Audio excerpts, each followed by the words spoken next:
जरा कल्पना की जाए, लगभग 300 लोगों का एक विशाल ग्रुप प्रोजेक्ट। कोई इंटरनेट नहीं है, मदद के लिए कोई कॉपी पेस्ट का विकल्प भी नहीं है। और ये कोई ऐसा वैसा प्रोजेक्ट नहीं था। ये पूरे 3 साल तक दिन रात चलने वाला काम था। बिल्कुल। लेकिन सबसे डरावनी बात यह है ना कि अगर ये प्रोजेक्ट फेल हो जाता तो एक पूरा देश हमेशा के लिए बिखर जाता। जो कि वैसे भी उस समय विभाजन और सांप्रदायिक दंगों की भयानक आग में जली रहा था। सही कहा। आज हमारे सामने जो ऐतिहासिक नोट्स और दस्तावेज हैं, उनके जरिए हम इस विषय की बहुत गहराई में उतरने वाले हैं। चलिए इसे अनपैक करते हैं। और हमारा मकसद सिर्फ कुछ पुरानी तारीखें रटना नहीं है। हाँ, हम उस तंत्र को समझने की कोशिश करेंगे कि कैसे इतने विशाल और विविध राष्ट्र ने अपने लिए एक ऐसी नियम पुस्तिका तैयार की जो पत्थर की लकीर भी है और समय के साथ मोम की तरह ढलने वाली भी। बिल्कुल सही बात है, क्योंकि संविधान सिर्फ कुछ कानूनों का पुलिंदा नहीं होता है। नहीं, ये तय करता है कि कोई देश असल में बनना क्या चाहता है। ये देश की आत्मा का घोषणा पत्र होता है। और यहाँ जो बात सबसे आकर्षक है वो ये है कि किसी देश के पास अपना संविधान होने का मतलब हमेशा ये नहीं होता कि वो एक लोकतंत्र ही होगा। अच्छा, मतलब इसके दूसरे विकल्प भी तो मौजूद थे उस समय। हाँ बिल्कुल। स्रोत हमें साफ तौर पर याद दिलाते हैं कि जब भारत आज़ाद हो रहा था तब दुनिया भर में कई तरह की शासन प्रणालियां चल रही थीं। जैसे कम्युनिस्ट व्यवस्थाएं ले लीजिए, जहां सरकार हर चीज नियंत्रित करती है। हाँ, जैसे चीन या उत्तर कोरिया। वहां जमीन से लेकर कारखानों तक हर चीज पर सरकार का पूरा कब्जा होता है। फिर राजशाही है, जहां सत्ता बस एक राजा के इर्द गिर्द घूमती है। और अधिनायकवादी सरकारें भी तो होती हैं। बिल्कुल, जो नागरिकों की हर छोटी बड़ी गतिविधि पर कड़ा पहरा रखती हैं। या फिर कुलीन तंत्र, जैसे रूस या ईरान में देखा जाता है, जहां कुछ गिने चुने रसूखदार लोग शासन करते हैं। तो भारत के पास विकल्प बहुत सारे थे, लेकिन भारत ने उस भयानक उथल पुथल वाले माहौल में भी एक लोकतांत्रिक व्यवस्था की ठोस नींव रखने का फैसला किया। एक ऐसा रास्ता जिसकी परंपरा आधुनिक दुनिया में 1787 में अमेरिका से शुरू हुई थी। जाहिर है, ये अचानक से लिया गया फैसला तो था नहीं। अगर हम इस पूरी कहानी के शुरुआती सिरे पकड़ें तो दस्तावेज बताते हैं कि इसकी जमीन बहुत पहले से तैयार हो रही थी। हाँ, करीब 20 साल पहले से। 1928 में ही मोतीलाल नेहरू की अध्यक्षता में एक पहला ड्राफ्ट आ गया था, जिसे नेहरू रिपोर्ट कहते हैं। और फिर 1934 में एम.एन. रॉय ने पहली बार खुले तौर पर एक संविधान सभा का विचार रखा था। बिल्कुल, और अगले ही साल कांग्रेस ने इसकी आधिकारिक मांग भी कर दी। लेकिन अंग्रेज इतनी आसानी से कहां सत्ता छोड़ने वाले थे। उन्होंने इस मांग को टालने की हर मुमकिन कोशिश की, खासकर जब उन पर द्वितीय विश्व युद्ध का भारी दबाव पड़ने लगा। तो उन्होंने कुछ आधे अधूरे प्रस्ताव फेंकने शुरू किए। हाँ, जैसे 1940 में वाइसरॉय लॉर्ड लिनलिथगो का ऑगस्ट प्रस्ताव आया। फिर 1942 में क्रिप्स प्रस्ताव और 1945 में वेविल प्लान, जिसे शिमला सम्मेलन भी कहते हैं। इन तीनों प्रस्तावों में एक बात बिल्कुल समान थी। क्या? ये सभी भारत को बस एक अंतरिम कार्यकारी परिषद या डोमिनियन स्टेटस का झुंझुना थमा रहे थे, पूर्ण आजादी नहीं दे रहे थे। ये डोमिनियन स्टेटस वाला विचार, मतलब ये हमेशा से एक अजीब सा धोखा लगता है। वो कैसे? इसे ऐसे समझा जा सकता है कि आपको गाड़ी चलाने की अनुमति तो मिल गई है, स्टीयरिंग पर आपके ही हाथ है, लेकिन गाड़ी का असली मालिक पीछे वाली सीट पर आराम से बैठा है। और वही तय करेगा कि ब्रेक कब लगाना है। बहुत सटीक उदाहरण है। हाँ, और स्रोतों में जवाहरलाल नेहरू का एक प्रसिद्ध कोट भी है। उन्होंने कहा था कि ये डोमिनियन स्टेटस एक दरवाजे की कील की तरह, यानी डेड एज अ डोरनेल की तरह पूरी तरह से बेजान है। बिल्कुल बेजान और अप्रासंगिक। तो एक बात बताइए, जब ये तीनों ब्रिटिश प्रस्ताव सिरे से खारिज हो गए तो फिर ये गतिरोध टूटा कैसे? बात बनी कैसे? गतिरोध टूटने की मुख्य वजह ये थी कि भारतीय राजनीतिक चेतना अब इन छोटे मोटे समझौतों से आगे निकल चुकी थी। मांग अब पूर्ण स्वराज की थी। 1946 में जाकर बात तब बनी जब कैबिनेट मिशन प्लान भारत आया।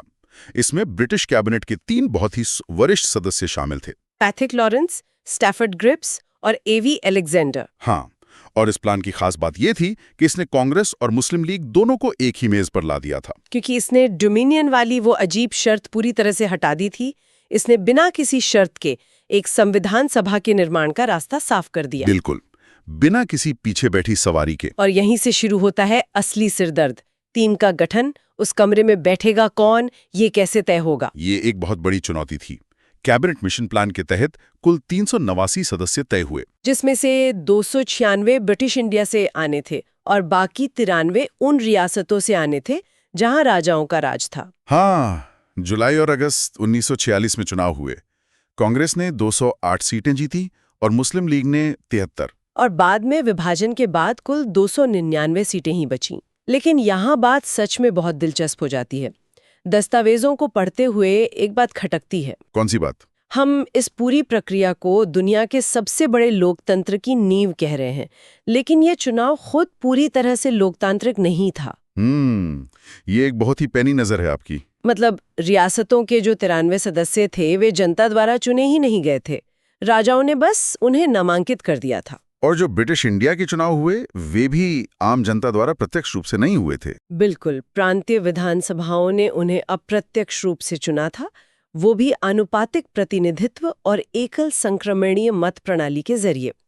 क्या इस आंशिक रूप से चुने हुए और आंशिक रूप से नामांकित समूह ने एक साथ काम करने में दिक्कतें नहीं पैदा की? अगर हम इसे बड़ी तस्वीर से जोड़ें तो ये उस समय की राजनीतिक हकीकत के साथ किया गया एक बहुत ही व्यवहारिक समझौता था। मतलब एक मजबूरी थी। हाँ, जरा सोचिए, अगर संविधान निर्माता इस बात पर अड़ जाते कि हम पहले देश के हर एक वयस्क नागरिक से वोट डलवाएंगे, तो वोटर लिस्ट बनाने में ही कई साल लग जाते। और देश उस वक्त सांप्रदायिक दंगों की आग में जल रहा था, इतना समय था ही नहीं। बिल्कुल।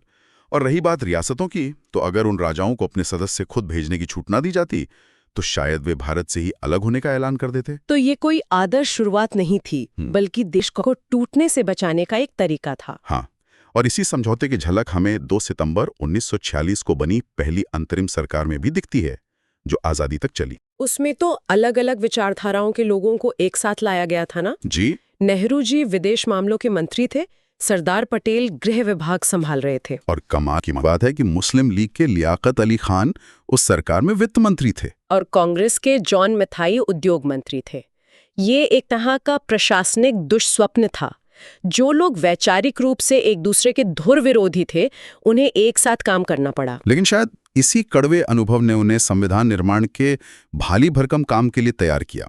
इतने सारे लोग एक कमरे में बैठकर एक दस्तावेज कैसे लिख सकते हैं? इसके लिए एक बहुत ही सुव्यवस्थित प्रणाली की जरूरत थी और इसीलिए कई समितियां बनाई गईं। दस्तावेज बताते हैं कि 8 प्रमुख और 13 छोटी समितियां बनी। नेहरू, पटेल और राजेंद्र प्रसाद ने कई महत्वपूर्ण समितियों की अध्यक्षता की। लेकिन सबसे अहम थी 29 अगस्त 1947 को बनी ड्राफ्टिंग कमेटी यानी प्रारूप समिति, जिसमें 7 सदस्य थे और इसके अध्यक्ष डॉक्टर B.R. अम्बेडकर थे, जिन्हें आधुनिक मनु भी कहा जाता है। अम्बेडकर जी का संविधान सभा तक पहुंचने का सफर भी बहुत दिलचस्प है। वे पहले बंगाल से चुने गए थे। हाँ, लेकिन विभाजन के बाद उनका क्षेत्र पूरी पाकिस्तान में चला गया। फिर उन्हें दोबारा बॉम्बे से चुना गया ताकि वे इस समिति का नेतृत्व कर सकें। उनकी कानूनी समझ इस पूरे दस्तावेज के लिए बहुत जरूरी थी। जरा उन आंकड़ों पर गौर करें जो इस दस्तावेज को बनाने में लगे। सिर्फ पहला ड्राफ्ट तैयार करने में 8 महीने लग गए। फरवरी 1948 में वो पहला ड्राफ्ट आया था। और कुल 11 सत्र हुए, 165 दिन तक काम चला। कुल मिलाकर 2 साल 11 महीने और 18 दिन का समय लगा और उस समय इस पर 64 लाख रुपए का भारी भरकम बजट खर्च हुआ था। ये सच में एक बहुत बड़ा निवेश था। जरा सोचने वाली बात है, लगभग 300 लोगों का एक ग्रुप प्रोजेक्ट जो 3 साल चला और जिस पर 64 लाख रुपए खर्च हुए, और इसमें कोई कॉपी पेस्ट का विकल्प तो था नहीं। और जो 165 दिन की बहस हुई वो संविधान सभा के कड़े अनुशासन को दर्शाती है। उसमें क्या हुआ था? जब प्रारूप पर चर्चा शुरू हुई तो पहली रीडिंग सिर्फ 5 दिन चली, लेकिन दूसरी रीडिंग 10 महीने और 3 दिन तक चली। अरे वाह, 10 महीने! हाँ, एक-एक अनुच्छेद, एक-एक शब्द और एक-एक अल्पविराम पर माइक्रोस्कोप लगाकर बहस हुई।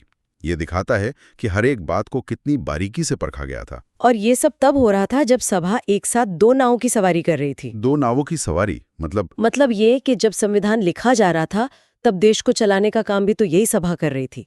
ये सभा एक ही समय में दोहरी भूमिका निभा रही थी। हाँ, बिल्कुल सही कहा आपने। ये एक बहुत ही अनोखी स्थिति थी। जब ये संविधान बनाती थी तो राजेंद्र प्रसाद जी अध्यक्षता करते थे, और जब ये कानून बनाने वाली संस्था यानी संसद के रूप में काम करती थी तो जीवी मावलंकर जी अध्यक्षता करते थे, जो बाद में लोकसभा के पहले अध्यक्ष भी बने। तो इस सब का मतलब क्या है? इसका मतलब है कि वे लोग भविष्य की योजना भी बना रहे थे और वर्तमान को भी संभाल रहे थे। और इसी दोहरी भूमिका के दौरान उन्होंने कई ऐतिहासिक मील के पत्थर भी पार किए। जैसे 22 जुलाई 1947 को उन्होंने राष्ट्रीय ध्वज अपनाया और 14 अगस्त 1947 को आधी रात को नेहरू जी का वो प्रसिद्ध नियति से साक्षात्कार या ट्रिस्ट विद डेस्टिनी भाषण हुआ, जिसमें उन्होंने गांधी जी का जिक्र करते हुए कहा था कि हमारी पीढ़ी के सबसे महान व्यक्ति की यही महत्वाकांक्षा रही है कि हर आंख से हर आंसू पूंछ दिया जाए। ये वाक्य आज भी रोंगटे खड़े कर देता है। बिल्कुल। और फिर 24 जनवरी 1950 को इसी सभा ने राष्ट्रगान और राष्ट्रगीत को भी अपनाया। लेकिन यहाँ एक उलझन वाली बात है। 26 नवंबर 1949 को संविधान पूरी तरह से बनके तैयार हो गया था, जिसे हम आज संविधान दिवस कहते हैं। जी। तो फिर इसे लागू करने के लिए 26 जनवरी 1950 का इंतजार क्यों किया गया? पूरे 2 महीने का ठहराव क्यों? ये सिर्फ एक तारीख नहीं थी, बल्कि इतिहास को दिया गया एक सम्मान था। 26 नवंबर को कुछ जरूरी प्रावधान जैसे नागरिकता और चुनाव से जुड़े नियम तुरंत लागू कर दिए गए थे, क्योंकि विभाजन के बाद शरणार्थियों की स्थिति को देखते हुए नागरिकता तय करना बहुत जरूरी था। हाँ, लेकिन 26 जनवरी का इंतजार इसलिए किया गया क्योंकि 1930 में इसी दिन लाहौर अधिवेशन के बाद पूर्ण स्वराज दिवस मनाया गया था। अच्छा, तो उस आजादी के संकल्प को याद रखने के लिए ही गणतंत्र दिवस 26 जनवरी को चुना गया? बिल्कुल। ये उन स्वतंत्रता सेनानियों के लंबे संघर्ष को अमर करने का एक तरीका था। दस्तावेज तो पूरा हो गया, लेकिन पर्दे के पीछे कुछ ऐसे नायक भी थे जिन्हें अक्सर भुला दिया जाता है।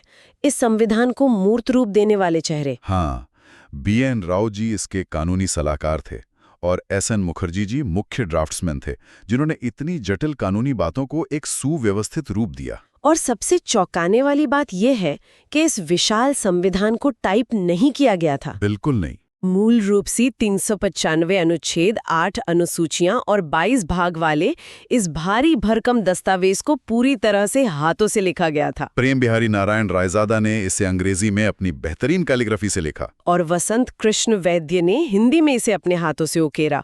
कमाल की बात है। और क्या आपको पता है कि इस विशाल दस्तावेज का आधिकारिक प्रतीक चिन्ह क्या रखा गया था? हाँ, स्रोतों में जिक्र है कि एक हाथी को इसका प्रतीक चुना गया था। ये हाथी संविधान के उस विशाल, व्यापक और समावेशी स्वरूप को बखूबी दर्शाता है, जो अपने रास्ते की हर अड़चन को पार कर सकता है। समावेशी की बात करें तो जब 24 जनवरी 1950 को 284 लोगों ने इस पर हस्ताक्षर किए, तो उसमें 15 महिला सदस्य भी शामिल थीं। ये उस समय के लिए एक बहुत बड़ा मील का पत्थर था। राजकुमारी अमृत कौल थीं, जो पहली स्वास्थ्य मंत्री बनी, सुचेता कृपलानी, जो यूपी की पहली महिला मुख्यमंत्री बनी, और सरोजिनी नायडू, जो पहली राज्यपाल बनी। बिल्कुल। ये दिखाता है कि भारत का संविधान केवल पन्नों का एक बंडल नहीं था। ये वर्षों के संघर्ष, कूटनीति और सैकड़ों अलग अलग विचारधाराओं वाले लोगों की आम सहमति का एक अविश्वसनीय परिणाम है। ये एक ऐसा दस्तावेज है जो आंशिक रूप से कठोर भी है और आंशिक रूप से लचीला भी। लचीले और कठोर होने के इसी बिंदु पर एक बहुत ही विचारोत्तेजक बात सामने आती है। वो क्या? 1949 में इसे लचीला इसलिए बनाया गया था ताकि ये भविष्य के बदलावों को अपना सके। लेकिन आज के समय में जब समाज और तकनीक इतनी तेजी से बदल रहे हैं, जैसे आर्टिफिशियल इंटेलिजेंस, डेटा प्राइवेसी के खतरे, तो ये सोचना दिलचस्प है। क्या सोचना दिलचस्प है? कि क्या 1949 में बनाए गए लचीलेपन के वे तरीके आज के इन बिल्कुल अनअपेक्षित बदलावों को संभालने के लिए काफी हैं, या उस हाथी को आज के दौर में कुछ नए करतब सीखने की जरूरत है? इतनी तेजी से बदल रही है कि नियम पुस्तिका को भी उसी रफ्तार से अपडेट होना पड़ेगा। खैर, इस गहरे विचार को हम आज यहीं छोड़ते हैं। आज की इस चर्चा में हमने जाना कि कैसे मतभेदों के बावजूद एक देश को आकार दिया जा सकता है। हमेशा की तरह पढ़ते रहिए, सवाल करते रहिए और इतिहास के पन्नों के पीछे छिपी इन शानदार कहानियों की गहराई में उतरते रहिए।